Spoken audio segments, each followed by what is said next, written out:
because I am not entirely certain that what I am telling you is even factual.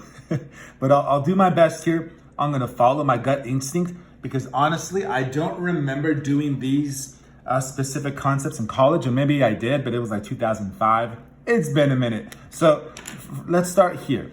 They want this function to be expressed as a matrix. Here is what I would do. I would emphasize the coefficients. Here there's a -1, there's a 4, there's a 2, and there's a 1. So this is the first component, comma, this is the next component. So as a matrix, I would argue that f of x1 comma x2, you see, because that component is all of this component is all of that. So equals. They want a matrix, so you could just draw a matrix if you want. And what you can do is you can drop in all of the coefficients. So here's what I'm saying. So take -1 and 4 and put them up there.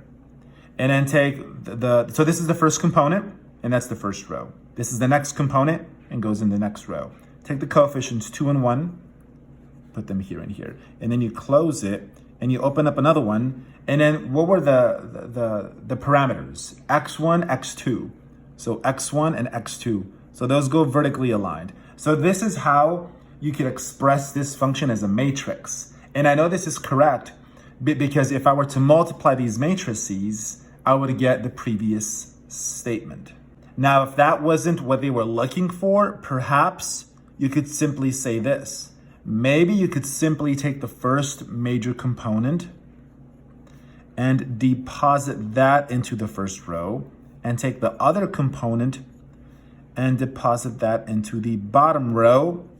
And I propose that this is how you could express the original function as a matrix, where my gut feeling leads me to believe that this is the preferred format. So if you try this idea for function g now, let's get some practice here. That would be something like, how about something like 1, 0, 3, 1, close, open, x1, x2. This blue marker is fading. So let's see. So I got 1 because that's a 1 right there. And I put a 0 because this first part, it did not have an x2, it was missing. So if there's a piece missing that appears elsewhere, you see if this has x1, x2, then this needs to have x1, x2. But if it doesn't have an x2, you can put a 0. And then 3 and 1, there's a 1 right there. That 3 and 1 go right there. And then x1 and x2 go, they always go vertically like that for the variables. This is the coefficient matrix, and this is the variable matrix. So that's that. Now let's play down here. So they want us to create this. This is a composition. This is the same thing. So they want us to create this monster. And once we have this, they want the answer to look like that. So here's what you have to do. You're gonna have to plug in F goes into G. See, that symbol is a composition, and it's always the right gets plugged into the left. So this one gets plugged into that one. That's why they have it like this. F is getting plugged into G. So that means that F is going into G. All of this here is going into these pieces there. Now, let me use a different color. How about pink? So what I want to throw at you is this. Let's pretend that all of this here, that is going to be, let's call it x1. And all of this here, let's call that x2. I wish they used different letters because I don't want, look, there's x1s all over the place, right? But all of this, let this first input, let this first component, I'll use the word component. Let this first component, call it x1, F is going into G. So here we go.